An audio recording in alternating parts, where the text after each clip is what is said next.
मुख्यमंत्री और विपक्ष के नेता भूपेंद्र सिंह हुड्डा जी हमारे बीच में मौजूद हैं। हम प्रेस क्लब की तरफ से उनका हार्दिक स्वागत करते हैं। उनके साथ विधायक गीता भुक्कड़ जी भी हैं, उनका भी स्वागत करते हैं। उनके साथ आए हुए अन्य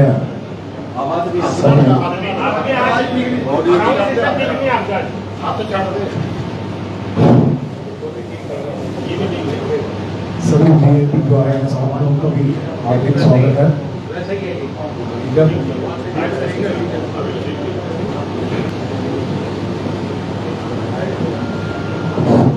हेलो हेलो ठीक है ठीक है ठीक है ठीक है गैप रख के बोले साथियों, आप आज हमारी ये नई गवर्निंग काउंसिल की पहला मिनट का प्रेस प्रोग्राम है। हुड्डा साहब, मैं थोड़ा सा आपका कार्यक्रम शुरू होने से पहले प्रेस क्लब के बारे में कुछ बताना चाहता हूँ। हुड्डा साहब, हमारा प्रेस क्लब आप पहले भी कई बार विजिट कर चुके हैं एज ए मुख्यमंत्री। प्रेस क्लब में आज की तारीख में हमारे पास 750 के करीब रेगुलर मेंबर हैं।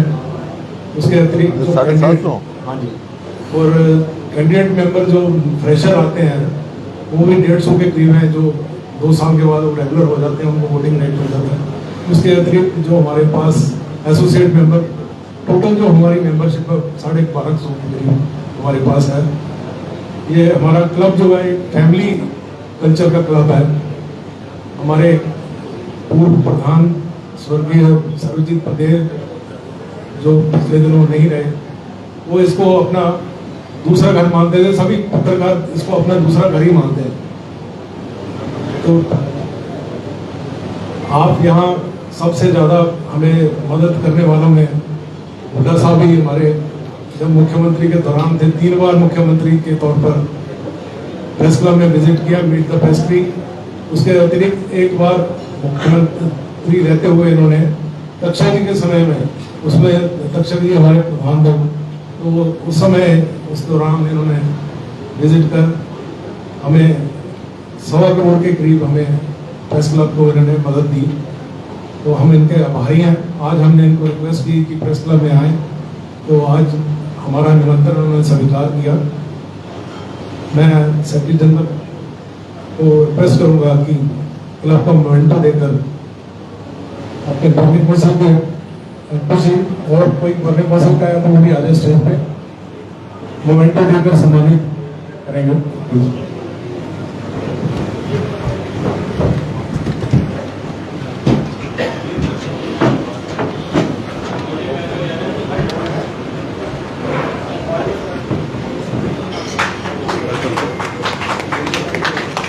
Thank you.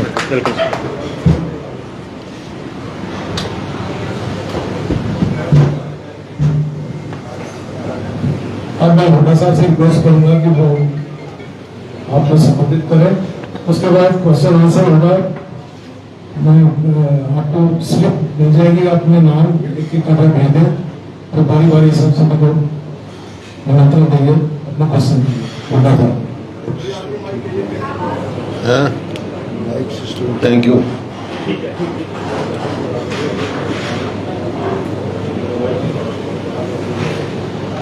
प्रेस क्लब के हमारे प्रधान जी जम्मू साहब, बत्रा समाज छाता है बत्रा साहब, गीता जी तथा उपस्थित सभी प्रेस क्लब के सदस्यगण।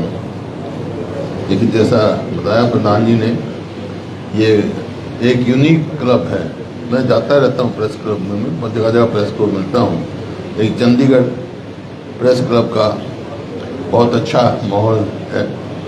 मैं भी कई बार आने का मौका मिला और कोई दो राय नहीं, एक परिवार बन जाता है।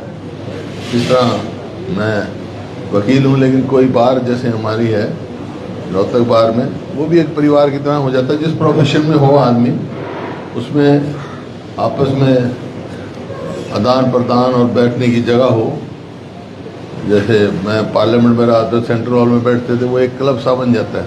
तो इस प्रकार से ये आपका क्लब है, बहुत अच्छा माहौल इसमें है। बहुत खुशी हुई मेरे को यहाँ आकर, पहले भी मैं कई बार आया हूँ और उम्मीद करता हूँ कि आगे भी बुलाते रहेंगे आप मेरे को बार बार, और मैं आता रहूँगा, क्योंकि बहुत सारी बातों का यहाँ आने से पता लगता है, बहुत सारी अपनी कमियों का भी, और लोगों की क्या हमारे से उम्मीद है, क्या उनको चाहते हैं, इस बात का भी आप साथियों से पता लगता है। प्रेस तो आज जैसे संविधान की बात चली देश में, प्रजातंत्र की बात चली, डेमोक्रेसी की चली, प्रेस एक मजबूत स्तंभ है डेमोक्रेसी। प्रेस मजबूत रहेगा तो डेमोक्रेसी भी मजबूत रहेगी, क्योंकि लोगों की आवाज़ तो प्रेस द्वारा होती है। इस बात से मैं उम्मीद रखता हूँ आप सब लोगों की मजबूत आवाज़ बन के सदैव जो है उभरे करेंगे, ताकि हमारा प्रजातंत्र भी मजबूत रहे। जहाँ तक सवाल है हरियाणा का और मेरा, इस सरकार, मौजूदा सरकार को पहले 5 साल बीजेपी की रही और 4.5 साल के करीब जेजेपी की और बीजेपी की गठबंधन सरकार रही। इसकी चर्चा करूं उससे पहले जो ये लोकसभा के चुनाव हुए और जो नतीजा हरियाणा में आया, वो लोगों का साफ संकेत है कि इस मौजूदा सरकार से लोग विमुख हो चुके हैं हर वक्त।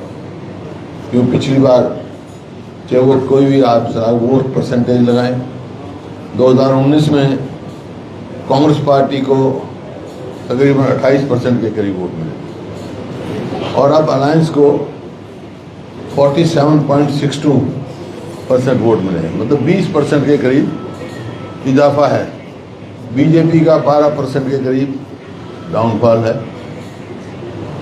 और 10 के 10 पार्लियामेंट क्षेत्र में जीता हारा अलग 5-5 आए हम, लेकिन 10 के 10 पार्लियामेंट क्षेत्र में पीछे के मुकाबले में बीजेपी का वोट शेयर गिरा है और कांग्रेस का बढ़ा है। केवल पार्लियामेंट क्षेत्र में 90 के 90 असेंबली क्षेत्रों में कांग्रेस का वोट शेयर बढ़ा है और बीजेपी का गिरा है। तो ये पैमाने हैं, ये साफ संकेत है कि लोगों का मन हरियाणा का क्या है, क्योंकि ये सरकार जो है हर फ्रंट पे फेलियर साबित हुई। चाहे वो आपका एग्रीकल्चर सेक्टर हो, बहुत सारे सवाल हैं, इन्होंने बहुत सारी घोषणाएं की। इनके चाहे घोषणा पत्र उठाओ आप, चाहे और उठाओ, तो कुछ सवाल हैं जो लोग इस बात को पूछ रहे हैं। इन्होंने एमएसपी गारंटी की बात कही थी शुरू में, स्वामीनाथन के C2 फार्मूले की बात कही थी, किसान की इनकम 2022 तक दुगनी करने की बात कही थी, और आपका पंजाब के समान वेतनमान की बात कही थी इन्होंने, हर जिले में मेडिकल कॉलेज बनाने की बात कही थी, कानून व्यवस्था का कह रहे थे हम बहुत अच्छा कानून व्यवस्था देंगे, वो देखा। अब इन्होंने शिक्षा में 5000 के करीब स्कूल बंद कर दिए, और स्वास्थ्य में 20,000 पोस्ट खाली पड़ी हैं। कोई भी डिपार्टमेंट आप लो, जैसे हमारी स्कीम थी गरीब आदमी को 100-100 गज के प्लॉट देने की, वो निरस्त कर दी इन्होंने।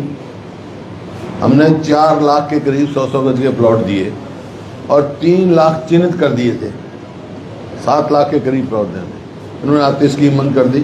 अब अभी 9.5 साल के बाद इनको ध्यान आया, 30-30 गज के प्लॉट देने की बात कर रहे हैं। 15,000 है कितने प्लॉट, उनका शहरों में 30-30 गज प्लॉट देने की बात कर रहे हैं, जिसकी कीमत 1 लाख रख रहे हैं, और जो लोकेशन भी आइडेंटिफाई नहीं हुई है, सिर्फ चुनाव को देख के ये घोषणाएं कर रहे हैं। जितनी इन्होंने घोषणाएं की आज तक, पहले भी बाद में भी, जब ये गठबंधन की सरकार बनी 5100 रुपये पेंशन की बात कही, ओल्ड पेंशन स्कीम लगाने की बात कही, 75% रिजर्वेशन की देने की बात कही, कोई भी इनका घोषणा पत्र कोई उठा के देख लो, कोई भी उनका नहीं। शुरू में बने इनका गठबंधन सरकार बनी तो मिस्टर अनिल विज को कहा, चेयरमैन बनाया गया उनको, कि कॉमन मिनिमम प्रोग्राम में बनाएगी। आज तक उसके बैठक की मीटिंग नहीं हुई, ना कोई डिस्कस हुआ। इस वास्ते नॉन परफॉर्मिंग गवर्नमेंट साबित हुई है। हर वर्ग आप कोई भी उठाओ भाई, आपका एजुकेशन में मैंने बताया, एजुकेशन में 50,000 के करीब पोस्टें खाली हैं। अभी परसों अखबार में आया था, जो गवर्नमेंट कॉलेजेस हैं उनकी जो सैंक्शन पोस्ट हैं 58% खाली पड़ी हैं। इसी तरह हॉस्पिटल का आज भी अखबार में कौन से फतेहाबाद का यहाँ था कि डॉक्टर ही नहीं है, तो स्कूलों में जाओ तो मास्टर नहीं, अस्पताल में जाओ तो डॉक्टर नहीं।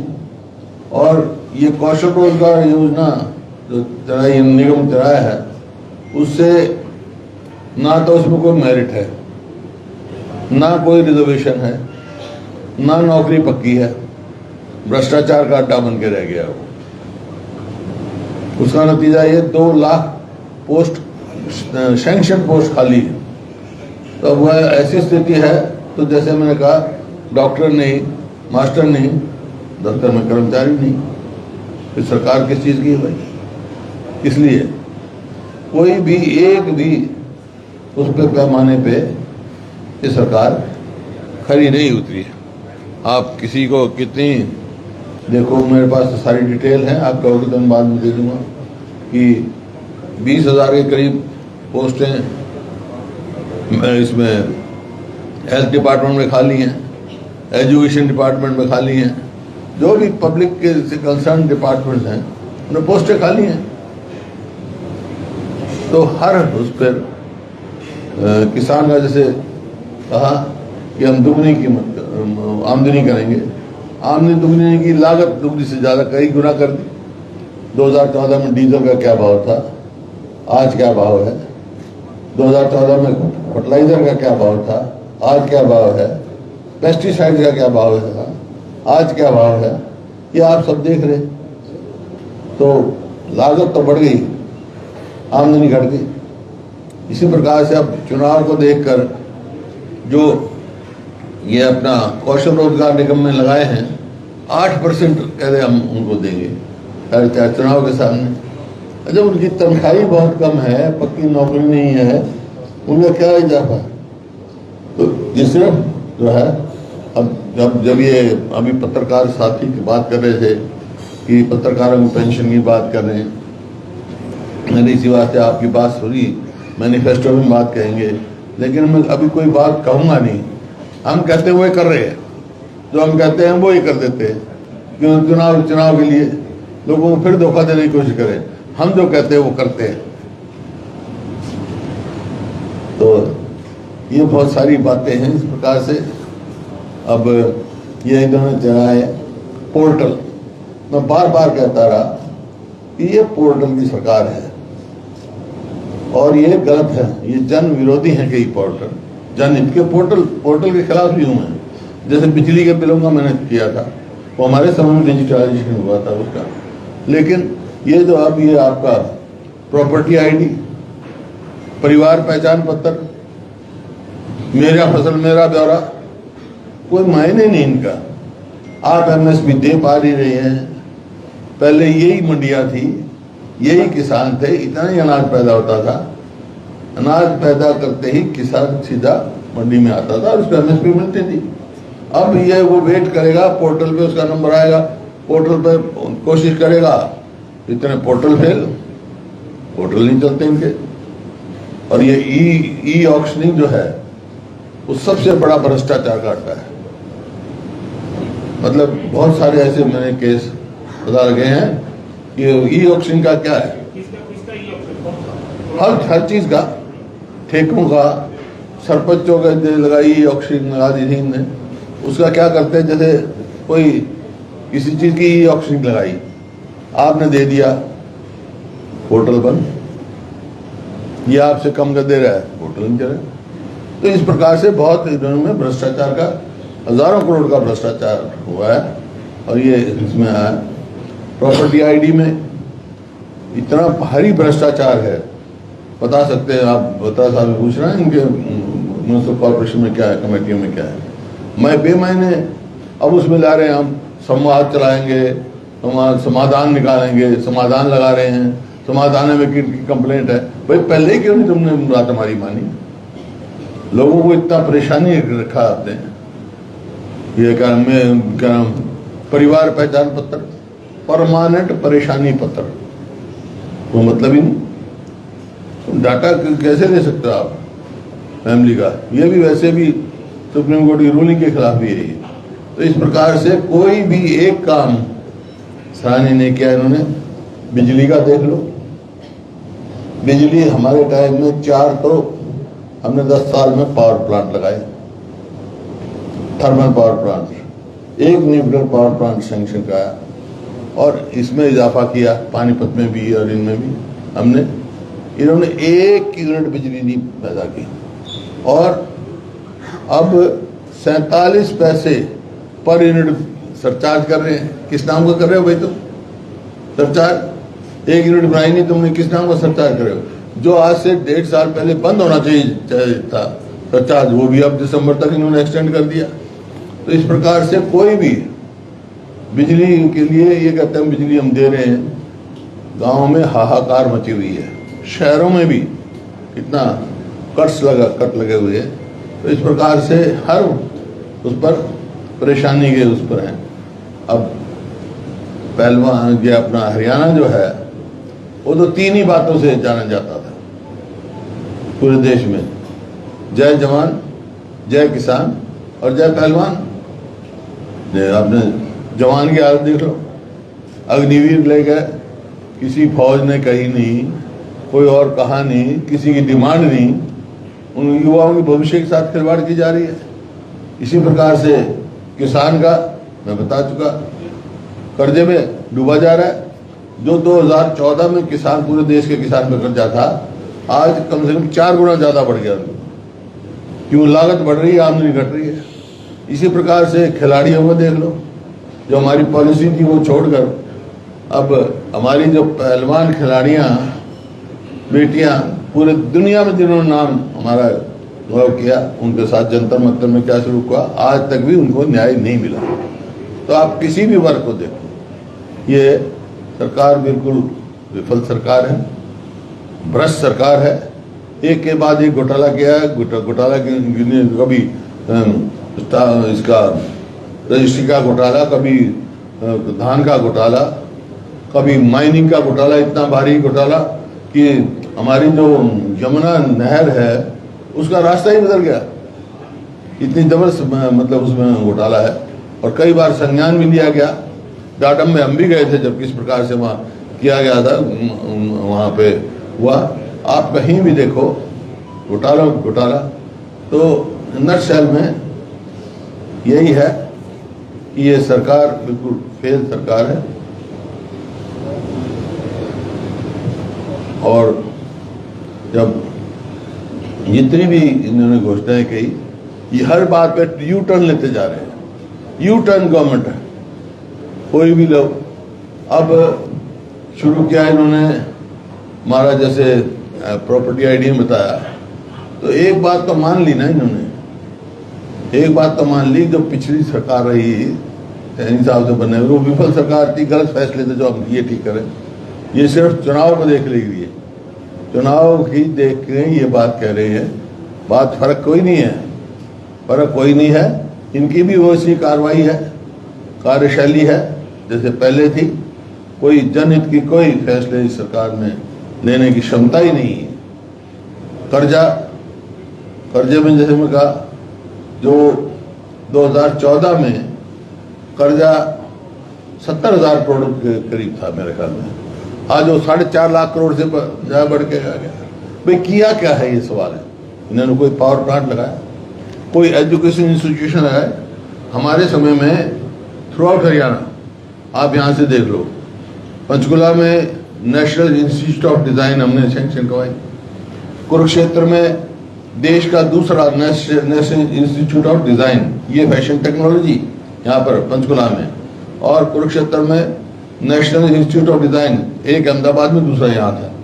फिर आपका करनाल में हमने मेडिकल कॉलेज बनाने का काम किया। वहाँ पर निफ्टम, राई में NIFTEM, national institute of food technology का हमने काम किया। महिला यूनिवर्सिटी बनाई सोनीपत में, मेडिकल कॉलेज बनाया, और राजीव गांधी एजुकेशन सिटी में IIT की एक्सटेंशन आई। आप इसी प्रकार से फरीदाबाद मेडिकल कॉलेज, वहाँ फरीदाबाद जाओ, वहाँ मेडिकल कॉलेज बनाया। YMCA के नाम से छोटी सी थी, उसको यूनिवर्सिटी बनाने का काम किया। गुड़गांव में देश की सबसे पहली डिफेंस यूनिवर्सिटी का शुरुआत करने का हमने काम किया। रेवाड़ी में इंदिरा गांधी यूनिवर्सिटी बनाने का काम किया हमने। जज्जर में एम्स लेके आए और नेशनल कैंसर इंस्टीट्यूट लेके आए। रोहतक में IIM लेके आए। विजुअल एंड आर्ट्स यूनिवर्सिटी बनाई। भिवानी में चौधरी बंसीलाल के नाम से यूनिवर्सिटी बनाई, वहाँ मेडिकल कॉलेज सेंक्शन किया। और जींद में चौधरी रणवीर सिंह के नाम से यूनिवर्सिटी बनाई। हिसार में लाला लाजपत राय के नाम से यूनिवर्सिटी बनाई, ये अपना इसकी एनिमल साइंसेज की। और सिरसा में चौधरी देवीलाल के नाम से छोटी सी यूनिवर्सिटी बनाई थी, उसको राष्ट्रीय स्तर की यूनिवर्सिटी का बनाने का काम किया। कोई भी आप देखो थ्रू आउट एजुकेशन का हब बनाने के हमने प्रयास किया। इन्होंने एक इंस्टीट्यूशन बनते ही ये कहा था कि कल्पना मेडिकल कॉलेज जो है रोहतक करनाल, उसको हम यूनिवर्सिटी बनाएंगे। फुल स्केल पे वो भी नहीं आई अभी, उसका भी पूरी बिल्डिंग नहीं हुई। आप कहीं भी देखो इनका कोई भी एक स्पोर्ट्स यूनिवर्सिटी इन्होंने कहा था शुरू में बनाएंगे, वो आज बताते हैं कोई वो हुआ है 10 साल के बाद। हमने 9.5 साल में इतने बनाए, इनकी 9.5 साल में एक कोई आपने बताया परफॉर्मेंस भाई हमने ये यूनिवर्सिटी तो अमान्य कर दी यूजीसी ने। स्पोर्ट्स यूनिवर्सिटी राय अमान्य कर दी। तो भाई मतलब कोई भी एजुकेशन इंस्टीट्यूशन, कोई बिजली के लिए या कोई रेलवे लाइन 1 इंच बढ़ाई हो, नई सेंक्शन कराई हो, एक नया मेट्रो का वो लगाया हो, और एक भी हम लेके आए मेट्रो दिल्ली से गुड़गांव, दिल्ली से बल्लभगढ़, दिल्ली से भादरगढ़, ये 1 इंच मेट्रो बढ़ाई हो। कोई तो एक काम बताए। और आपके सबका मेरे ओपन क्वेश्चन, आप तो मेरे से सवाल पूछोगे ही, लेकिन मैं भी आपसे सवाल पूछूंगा। आपके दिमाग में कोई एक काम इनके अचीवमेंट का तो आप जरूर बताएं मेरे को भाई, ताकि मैं अप्रिशिएट कर सकूं। तो 9.5 साल में ये इंस्टीट्यूशन बनाया इन्होंने। ये क्या नेशनल हाईवे की बात करते हैं, जितने नेशनल हाईवे हरियाणा में हैं वो सारे हमारे समय के सैंक्शन हैं। यहाँ तो मतलब फर्स्ट गवर्नमेंट है ये देश में। मैं नहीं समझता और कोई गवर्नमेंट होगी जिसका नेशनल हाईवे सैंक्शन हुआ हो, हमारे समय में सैंक्शन हुआ हो, जो ये आता है मेरठ से राजस्थान तक जाता है, सांपला के ऊपर से। ये मेरे पास दोनों लेटर हैं, हमारे टाइम में सैंक्शन हो गया।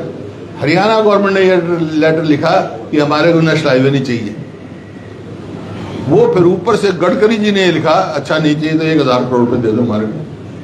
जब वो जाके बना, ये पहली सरकार है पूरे देश में जिसने नहर की खुदी खुदाई हटवा दी हो।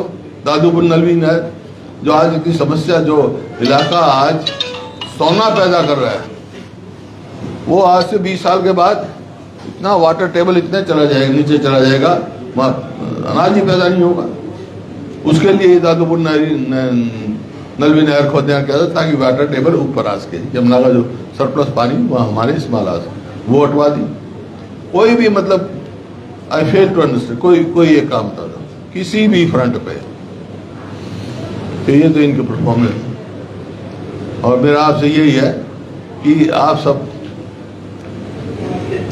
स्तंभ हो, हमारे लोगों की आवाज हो, तो जिसका जो ड्यू है वो जरूर आपको देना चाहिए। जो ड्यू है बताओ, आपसे पूछ लूंगा मैं भाई कोई इनकी अचीवमेंट बता दो। तो ये है, मैं आपसे समझ, आपके सवाल जो होंगे उनको भी सारे जवाब दूंगा मैं। लेकिन आपसे मिलकर बहुत खुशी हुई।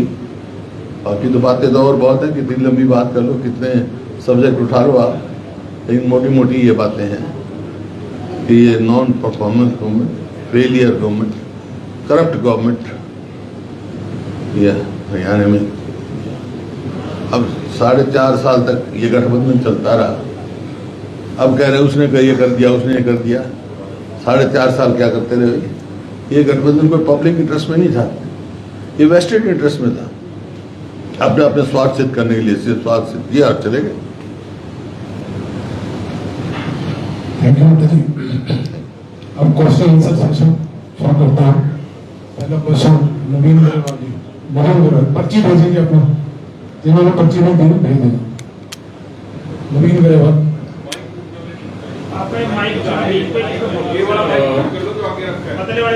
नवीन गरेवाल। हुड्डा साहब, अगर आपकी सरकार आती है तो आपकी टॉप प्रायोरिटी क्या होगी? हमारी कांग्रेस की प्रायोरिटी होगी जो अनएम्प्लॉयमेंट, जो स्टेट पर कैपिटा इनकम में, पर कैपिटा इन्वेस्टमेंट में और कानून व्यवस्था में, खेल खिलाड़ियों में नौकरी देने में, अपॉर्चुनिटी पैदा करने में पूरे देश में नंबर 1 था 2014 में। आज अनएम्प्लॉयमेंट में नंबर 1 है हम। तो सबसे प्रायोरिटी होगी to create opportunities for employment, investment लेके आएंगे जैसे पहले आया था, एक माहौल बनाएंगे। हमने देखिए उसके लिए IMT मानेसर की एक्सटेंशन की, IMT Faridabad, IMT Kharkhoda, IMT Rohtak, Shah में इंडस्ट्रियल, मतलब पूरे उसमें हमने इंडस्ट्री का बनाया, एक माहौल बनाया था, इन्वेस्टमेंट आया और इन्वेस्टमेंट आई खूब, उसके बाद नहीं लोगी अपॉर्चुनिटी। सबसे पहले तो 2 ही है, एक एम्प्लॉयमेंट, दूसरा लॉ एंड ऑर्डर।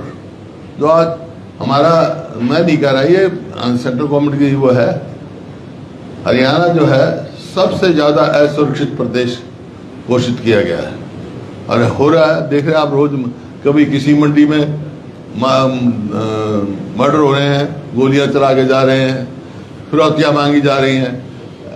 कोई भी अपने आप को हरियाणा में सिक्योर महसूस नहीं कर रहा। ये श्री कादियान। हुड्डा साहब, मेरे आपसे 2 सवाल हैं। एक तो ये कि आने वाले विधानसभा चुनाव में कांग्रेस का सत्ता में आने का मार्ग कितना चुनौतीपूर्ण या कितना आसान है, एक सवाल तो मेरा आपसे ये है। दूसरा, पिछले कुछ समय से नायब सिंह सैनी सरकार की जो मोहब्बत है वो जनता में बार बार उमड़ रही है, चाहे वो सरपंचों को लेके कोई ऐलान हो रहे हों, चाहे सफाई कर्मचारियों के लिए तनख्वाह बढ़ा रहे हों, तो इन अनाउंसमेंट्स पे आपकी क्या प्रतिक्रिया है? देखिए, जहां तक सत्ता में आने का सवाल है, ये तो लोगों के हाथ बात है। मैं कह चुका हूं, जो नतीजा आया लोकसभा का वो क्लियर इंडिकेशन लोगों ने दे दी है, अपनी प्रेफरेंस कांग्रेस के लिए दे दी है। तो इसमें कोई वो नहीं है कि कांग्रेस की सरकार, लोगों ने मन बना लिया है, 36 बरादरी ने कि हरियाणा में कांग्रेस की सरकार बनाना चाहते हैं। जहां तक दूसरा सवाल आपने कहा, मैं तो खुद कह रहा हूं, अब यही कहा था, जो हम कह रहे हैं वही करते जा रहे हैं। 9.5 साल तक तो किया कुछ नहीं। 3 महीने पहले कोई भी इनका घोषणा, कोई यकीन नहीं कर रहा। लोगों का इनसे विश्वास उठ चुका है, ये कुछ कर लें, करना कुछ नहीं है, खाली घोषणा से क्या होता है।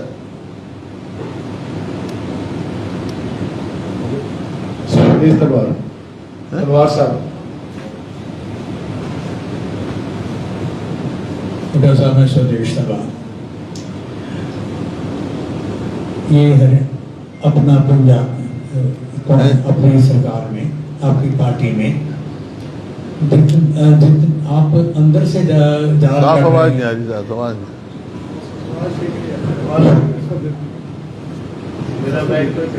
क्या दूर रख रहे हो? वैसे बता दो मेरे को, वैसे थोड़ा दूर से बोल दो। अपनी पार्टी में, कांग्रेस में आप विरोधकों से तो लड़ेंगे, लेकिन अपने अंदर जो ग्रुपबाजी चली हुई है उसको आप कैसे टैकल करेंगे, मेरा ये सवाल है। देखिए, ये जो है आप लोगों का भी देखने का व्यू है गुटबाजी। हरियाणा में कोई ऐसी गुटबाजी नहीं है। हाँ, गुटबाजी है भारतीय जनता पार्टी। विज साहब कहीं दिखाई देते नहीं। अब पीछे वहां आदमपुर का बाई इलेक्शन हुआ, कोई उनके नेता दिखाई दिए नहीं। ये आपके सामने है, रोज बयान इस किस्म बढ़ रहे हैं। बाकी ये है कि हमारी पार्टी जो है प्रजातांत्रिक पार्टी है। मतभेद हो सकते हैं, मेरा भी किसी से मतभेद हो सकता है, लेकिन मनभेद नहीं है। जो पार्टी हाईकमान फैसला कर देगी उस पर सब एक रहो। डॉक्टर सुरेंद्र दिमाग। जब से नायब सिंह सैनी मुख्यमंत्री बने हैं, उनकी स्टेटमेंट्स आप पता नहीं सुन पा रहे नहीं सुन पा रहे, लेकिन हम तो सुन पा रहे हैं, प्रेस कॉन्फ्रेंसेस भी होती हैं। वो कह रहे हैं कि हरियाणा में कांग्रेस बापू बेटा की पार्टी बन के रहेगी, कांग्रेस बिल्कुल खत्म होने के कगार पे पहुंच गई है। एक तो ये इस आरोप का आपको जवाब आवाज हमारे सामने है, तो हम चाह रहे थे कि सीएम साहब का इस प्रश्न का आंसर दें। दूसरा, उन्होंने एक नौकरियों की बात पीछे प्रेस कॉन्फ्रेंस की थी, जिस दिन सुप्रीम कोर्ट ने सोशियो इकोनॉमिक्स के जो नंबर थे उस पर हाई कोर्ट के फैसले को भी सही करार देते हुए हरियाणा सरकार की नोटिफिकेशन को रद्द किया था, उसको स्वीकार करा था। उस दिन उन्होंने कहा था कि हुड्डा साहब की 10 साल की सरकार रही कांग्रेस की, वो श्वेत पत्र जारी करें, श्वेत पत्र जारी करें, हुड्डा साहब श्वेत पत्र आज की डेट में लीडर ऑपोजिशन के नाते श्वेत पत्र जारी करें कि उन्होंने कितना सरकारी नौकरियां दी, कितना रोजगार दिया। ये कोई प्रति व्यक्ति आय में नंबर 1 था। रोजगार हमारी सरकार में, श्वेत पत्र मेरे को जरूरी की बात नहीं है, सरकार इनके पास है, रिकॉर्ड इनके पास है। एक भी जेबीटी नहीं बचा था मेरे इसमें, एक भी कोई जो होता ना एनिमल यूनिवर्सिटी का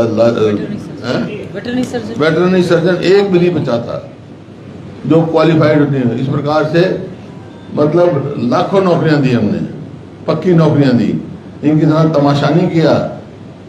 ये जो कौशल रोजगार निगम बना रखा है, धोखा नहीं दिया, फिर नौकरियां दी और सब कामयाब हुई और खिलाड़ियों को आगे दिया हमने। और बाकी जो कह रहे हैं आरोप की बात, फलाने की सरकार, मैं अब कहूँ कि गुरु चेले की सरकार, कोई मायने नहीं, कोई मायने नहीं, कोई मायने नहीं इनके। मैं अपनी उपलब्धियां बता रहा हूँ, अपनी उपलब्धि बताई है, कौन सी विफलता बताए, मेरे खुशी हुई। निराधार आरोप लगाने का कोई मायना नहीं है।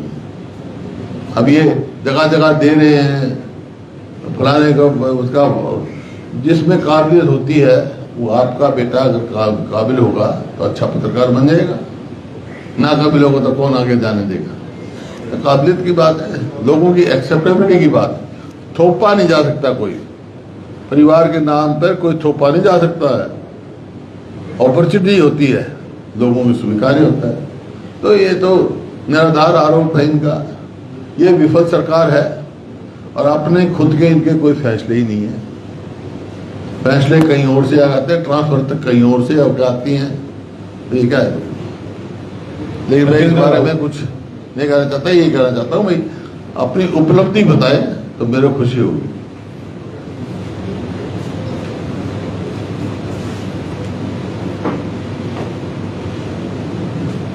हुड्डा साहब, दुष्यंत चौटाला ने अभी एक ऑफर किया है कांग्रेस को कि वो आपको सपोर्ट देंगे अगर आप राज्यसभा के लिए कोई कंसेंसस कैंडिडेट फील्ड करते हैं। तो पहला सवाल तो ये है कि इस पे आपकी क्या रिएक्शन है, और दूसरा किरण चौधरी जी के रिगार्डिंग जो भारत भूषण बत्रा जी और आफ्ताब अहमद ने नोटिस दिया था स्पीकर को डिस्क्वालिफिकेशन का, उस पर आपको कोई रिस्पांस नहीं आया, तो उस पर आपका आगे फ्यूचर कोर्स ऑफ एक्शन क्या है? देखिए, जहां तक आपने पहला सवाल कौन सा, राज्यसभा का सवाल पूछा है, दुष्यंत जी ने कहा है, तो मैं कह चुका हूं कि भाई 28 हम 29 सब जो लगा और 3 इंडिपेंडेंट सपोर्ट करें हमारे को 14 और एमएलए चाहिए, 13-14 और। पहले सबसे पहले दुष्यंत जी अपने 10 के 10 एमएलए आके हमारे सामने ऑफर करें कि हम देंगे, तो फिर आगे सोचूंगा इसमें। अपने 10 तो लेके आए, उनके तो कोई एमएलए कह रहे हैं हम तो उसको वोट देंगे, उसको देंगे, और 10 ले आए, फिर वो ये उनके मुंह से बनती है कि हम सपोर्ट करेंगे। दूसरा किरण चौधरी जी के बारे में बत्रा साहब ने निर्णय दिया है, वो तो स्पीकर ने फैसला करना है। We are waiting for his decision. Navinder Singh Brar. Hooda साहब, इस इलेक्शन ਦੇ ਵਿੱਚ ਕੀ ਕਾਂਗਰਸ ਸੀਐਮ ਫੇਸ ਤੇ ਚੋਣ ਲੜੇਗੀ ਜਾਂ ਸੀਐਮ ਫੇਸ ਤੋਂ ਬਿਨਾਂ, ਕਿਉਂਕਿ ਦੀਪਕ ਬਾਬਰੀਆ ਜੀ ਦਾ ਇੱਕ ਬਿਆਨ ਆਇਆ ਕਿ ਅਸੀਂ ਸੀਐਮ ਫੇਸ ਦਾ ਜਿਹੜਾ ਪ੍ਰੋਜੈਕਟ ਨਹੀਂ ਕਰਾਂਗੇ ਇਹਨਾਂ ਚੋਣਾਂ 'ਚ। देखिए, कांग्रेस का एक वो है, कांग्रेस पार्टी चुनाव लड़ेगी और चीफ मिनिस्टर कौन होगा ये एमएलए और हाईकमांड फैसला करेंगे। कोई निर्धारित नीति है, कोई नई बात थोड़ी है। पंजाब में पहले इस पर अनाउंस हुआ था ना? Ganesh Thakur.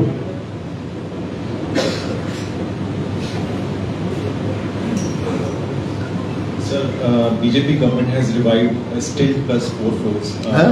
Sir, BJP government has revived state plus 4 floors after 16 months. Fourth floor से फोर्थ फ्लोर, 4 फ्लोर। हाँ, Despite resentment by RWAs. तो सर आप गवर्नमेंट में आते तो इसके बारे में इसको रिव्यू करेंगे? देखिए, I have got 2 views about it. जो 4 फ्लोर्स डिस्टिंक्ट 4 फ्लोर किया है, ये अगर नया सेक्टर हम डेवलप करते हैं तो उसके हिसाब से चौड़ी सड़कें, पार्किंग रखेंगे, that can be done. But जो आज से 20 साल पहले सेक्टर बन गए हैं, उनकी पार्किंग की जगह नहीं है, तो और उसमें कंजेशन में थोड़ी दिक्कत है। ये वहाँ के RAW से बात करके ही करना चाहिए। निश्चित मतलब उसमें सैनिटरी है, पानी है, सो मेनी थिंग RAW की कंसल्टेशन से होना चाहिए। थोड़ा सा अभी किरण चौधरी जी जब से कांग्रेस से गई हैं तब से आज भी उन्होंने बोला है कि कांग्रेस जो है वो षड्यंत्र करने वाली पार्टी है। कांग्रेस छोड़ के वो जा चुकी हैं बीजेपी में। आपको क्या लगता है कि उनके जाने से कांग्रेस को कोई नुकसान होने की कोई संभावना है? पहली बात। दूसरा एक मेरा सवाल ये था, आपने बोला कि इस सरकार का कोई भी एक ऐसी योजना बताइए जिसको आप अप्रिशिएट कर सकें। आपको क्या लगता है कि हरियाणा के जो सबसे गरीब जो लोग हैं, अंत्योदय परिवार के, जिनकी 1 लाख रुपए सालाना से भी कम इनकम है, उनको ऊपर उठाने की जो कोशिश इस सरकार ने की है, भाजपा की सरकार ने, आप उसको कैसे देखते हैं? क्या कोशिश की उनको उठाने की? अभी कहते हैं कि 5 किलो हम अनाज दे रहे हैं, यही है ना? 5 किलो अनाज दे रहे हैं, क्या इसका मतलब? एक दिन के कितने? 3.25 रुपए। हम कह रहे हैं हमारे उसमें मैनिफेस्टो में हम मनरेगा के 400 रुपये दिहाड़ी देंगे, ये 3 रुपए की बात कर रहे हैं। 5 किलो कितने का? 100 रुपए का हो गया ना महीने का, तो एक दिन का 3 ही रुपए का हुआ ना। सिर्फ लोगों को धोखा देने के बाद लोग रोजगार चाहते हैं, रोजगार अपने पैरों पर खड़ा होना चाहते हैं। और किसी पार्टी में जो है कोई आता है, कोई जाता है, ये सबकी अपनी इच्छा की बात है। कोई सुविधा के अनुसार जाता है, जाओ। बड़ा साहब, इसमें जो अंत्योदय की बात है उसमें ये इम्पोर्टेंट चीज थी कि उन लोगों को जिनकी 1 लाख रुपए से कम की इनकम है, उनको स्वरोजगार के लिए बैंकों से लोन दिलाए जाने की व्यवस्था हुई थी, जिससे अपने पांव पे वो खड़ा हो सके, अपना कारोबार कर सके। सिर्फ 5 किलो आटे या राशन। देखिए, सवाल मेरा है कितना दिया है लोन? आप ये बताएं कितना लोन दिया है? सिर्फ ये घोषणाएं हैं जो हमने किया था। 100 गज के प्लॉट दिए थे 4 लाख गरीब आदमियों को, और पहली जमात से स्कॉलरशिप दी थी हमने शेड्यूल कास्ट और गरीब आदमी को, बैकवर्ड क्लास को पहली जमात से स्कॉलरशिप शुरू करी थी हमने, वजीफा देना शुरू किया था, वो बंद कर दिया इन्होंने। 100 गज के प्लॉट देने बंद कर दिए। कोई भी एक वेलफेयर स्कीम इन्होंने नहीं दी है, खाली घोषणा से कुछ नहीं होता। बैंक तो लोन देता ही है, बैंक आज थोड़ा ही है, कभी से देता लोन। वो तो हम देंगे, हमारा मैनिफेस्टो देखोगे, जब आप देखेंगे पता लगेगा आपको। और पहले भी कांग्रेस ने किया है, आगे भी हम करेंगे। कमलजीत संधू।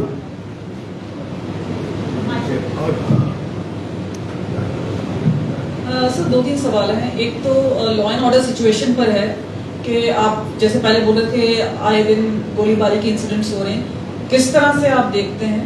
एंड दूसरा, जो किरण चौधरी बोल रहे हैं कि आपके होते हुए डेमोक्रेसी नहीं है पार्टी में, तो ये दोनों सवाल आपसे पूछना चाहेंगे। अब किसी के बारे में कुछ नहीं चाहता, लेकिन किसी को 9.5 साल के बाद पता लगे डेमोक्रेसी नहीं है, तो what can do? If somebody comes to know that there is no democracy in party after 9.5 years, for what? Surjeet Singh. अच्छा, सवाल दूसरा लॉ एंड ऑर्डर का पूछा। देखिए, लॉ एंड ऑर्डर जो आज है वो 2005 में भी ऐसी स्थिति में था हरियाणा, जब कांग्रेस की गवर्नमेंट बनी। हम गवर्नमेंट बनते ही मैंने कह दिया था कहता या तो बदमाशी छोड़ दो या हरियाणा छोड़ दो। 10 साल तक बिल्कुल पीसफुल रहा हरियाणा। अब इनका कंट्रोल नहीं है, वो तो ऐसा लगता है जैसे गवर्नमेंट नाम की चीज ही नहीं है, या तो सरकार से संरक्षण है या इतनी कमजोर सरकार है। सुरजीत सिंह सत्ती।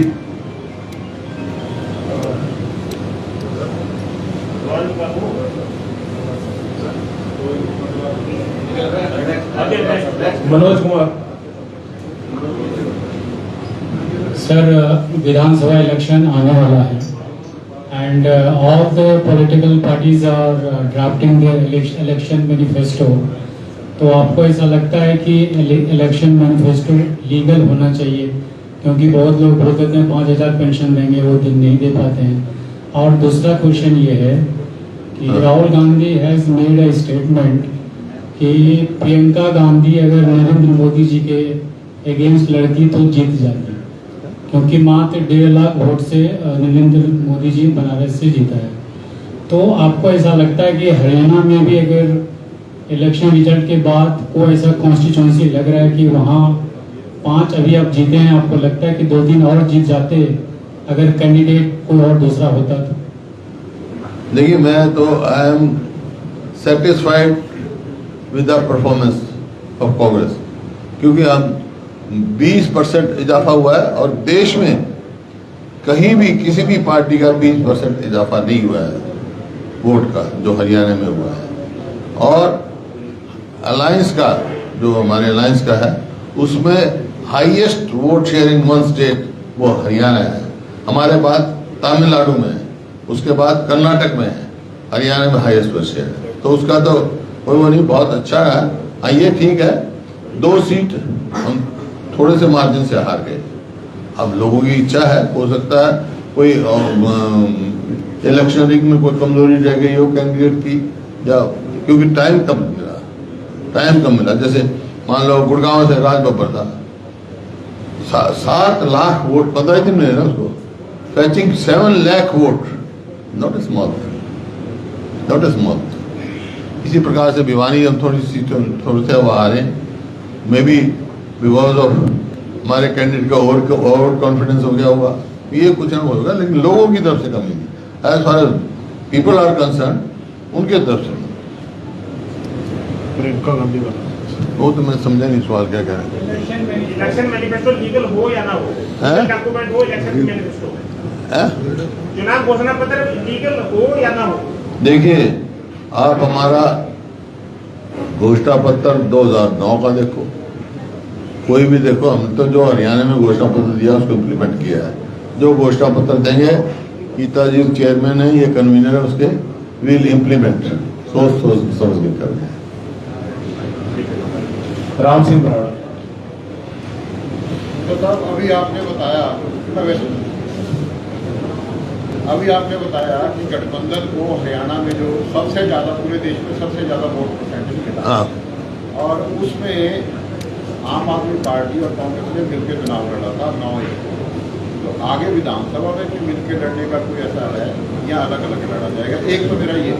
दूसरा, आपने बताया कि जैसे परिवार पहचान पत्र है, प्रॉपर्टी ID है, कुछ इस तरह के उन्होंने पोर्टल बनाए जो बहुत गैर जरूरी है।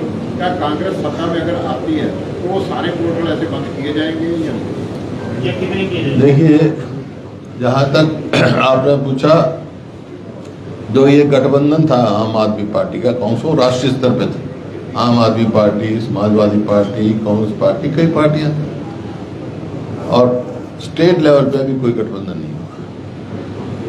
तो स्टेट पे कांग्रेस खुद में सक्षम है और कांग्रेस पार्टी लड़ेगी। दूसरा, पोर्टल का आपने कहा, हाँ, पोर्टल का कहा है, मैं तो कई बार कह चुका, और जो पहले कहा, पोर्टल में I am not against portal, लेकिन जो जन विरोधी है उन पोर्टलों की छुट्टी होगी, चाहे परिवार पहचान पत्र हो, चाहे प्रॉपर्टी ID हो, और चाहे मेरी फसल मेरा प्यार हो। मुकेश अटवाल। ये तीनों बंद होंगे, जो भी जन विरोधी है, अब पोर्टल तो ये अब चुनाव आ रहे हैं, अब ये पोर्टल का समाधान है। अरे सबसे बढ़िया समाधान, तुम चुनाव लड़ रहे हो तो तुम्हारे को क्या जरूरत है, वोट भी पोर्टल पे मांग लेना, वोट को पोर्टल पे क्यों मानते हो? वोट के लिए पोर्टल खोल दो, हो जाएगा। डॉक्टर जोगेंद्र इनके साथ तो होने वाली है राम सिंह जी, जो ये पोर्टल है ना, पोर्टल पे वोट मांगे। मैं नाम नहीं बताऊंगा, एक कैंडिडेट थे पार्लियामेंट के, तो उसके घर कोई वोट मांगने आ गया। नहीं, वो घर घर हाँ, वो घर घर की वोट मांगने गए, बहुत पहले की बात है। तो वो क्या करते थे, जैसे ये लोगों को गुमराह कर रहे हैं ना, वो भी झूठा टेलीफोन कर देते थे। तो एक घर में गए, एक बुढ़ा लेटा हुआ था, उन्होंने अरे फलाने ये आए हुए हैं वोट मांगने। बोला कौन? फलाना। वो बैठ गया खाट पे और अपना जूता उठा के कान पे लगा, हेलो हेलो काम वाले, ये वोट दे देना भाई सबको। तो ऐसा ही होने वाला है इनके लिए, जो नकली काम कर रहे हैं सब मुकेश सब पर लोग पहचान चुके हैं, जो नकली घोषणाएं हैं इनकी, ऐसा ही होने वाला है इनके साथ। हुड्डा साहब नमस्कार। हुड्डा साहब मुकेश अटवाल। हुड्डा साहब, आपकी अगर सरकार बनती है हरियाणा में, तो आप इनके कौन कौन से फैसले रिव्यू करेंगे जो मौजूदा सरकार है? एक और है कि जो SYL का आप छोड़ के गए थे स्टेटस, आपको लगता है कि उसमें कोई डेवलपमेंट हुई है या इन्होंने कोई उसमें कोई अनगैली की है, उसमें वो करने के लापरवाही की है कि उसको फॉलोअप नहीं किया अच्छे से, या क्या? देखिए, हम कौन से फैसले रिव्यू करेंगे ये तो बहुत है, लेकिन एक पत्रकार वालों में जरूर हम करेंगे रिव्यू, आप लोगों में जरूर करेंगे जो आप, हाँ जी। और SYL का जहाँ तक सब जो पेंशन का है और है, आपका रिकग्निशन का है, कई है ना, ये पूरी रिव्यू करेंगे भाई। आप स्टेक होल्डर्स से बात करके करेंगे। अच्छा, दूसरा SYL का जहाँ तक सवाल है, ये SYL देखिए, यहाँ बीजेपी गवर्नमेंट, सेंटर में बीजेपी गवर्नमेंट, और SYL का फैसला फाइनलिटी अटेन कर चुका है हरियाणा हमारे हाथ में। और ये मैंने नहीं कहा, ये जब हमने कहा, यहाँ जब पूर्व मुख्यमंत्री थे खट्टर साहब, उन्होंने जो मीटिंग बुलाई थी ऑल पार्टी, मैं भी गया था जो हरियाणा के, तो ये फैसला हुआ था कि भाई राष्ट्रपति थे उस टाइम प्रणब मुखर्जी, उनसे मिलेंगे, प्रधानमंत्री जी से मिलेंगे। प्रणब मुखर्जी जी की तो हम मिलाए थे, अपनी बात क्या है, प्रधानमंत्री जी से तो आज तक टाइम दिलवाया नहीं उन्होंने, लेकिन वहाँ टाइम दिया गृह मंत्री ने। गृह मंत्री से हम मिलने गए, वहाँ सुप्रीम कोर्ट से जो उनके AG वगैरह थे वो भी आए थे। वहाँ मैंने सवाल पूछा था कि भाई अब ये इस ऑर्डर में आगे कोई वो है? उन्होंने कहा ये फाइनलिटी अटेन कर चुका है। उसके बाद अगर हरियाणा गवर्नमेंट ये कहे हम बैठ के बातचीत कर लेंगे, समझौता कर लेंगे, क्या हमारे मतलब भाई कंटेम्प्ट ऑफ कोर्ट में क्यों नहीं जाते, क्यों नहीं उस पर करते? जब एक फाइनलिटी अटेन कर चुका है एक ऑर्डर, तो ये तो मतलब इनकी कमजोरी है। दरअसल मुख्यमंत्री सैनी साहब ने एक विवादित बयान दिया है। उन्होंने कहा है कि भूपेंद्र हुड्डा जब पैसे की थैली लेके जाते हैं तभी सोनिया गांधी मिलती हैं, नहीं तो हुड्डा साहब को भी समय नहीं देते। बगैर सर पैर की बात करने के बाद I don't respond just to such an irresponsible statement. Doctor Jogendra, last 3 question, Sajan Sharma, Balwinder Jammu, Nisha Sharma. Doctor Jogendra Singh Tribune से। हुड्डा साहब, डॉक्टर जोगेंद्र किधर है? इधर सामने। अच्छा हो। हुड्डा साहब, अभी आपने बात की थी ई-ऑक्शन की। हरियाणा में और पूरे देश में ही आवास की बड़ी समस्या है। आवास की बड़ी समस्या है, रहने की, मकान बनाने की, आवास की।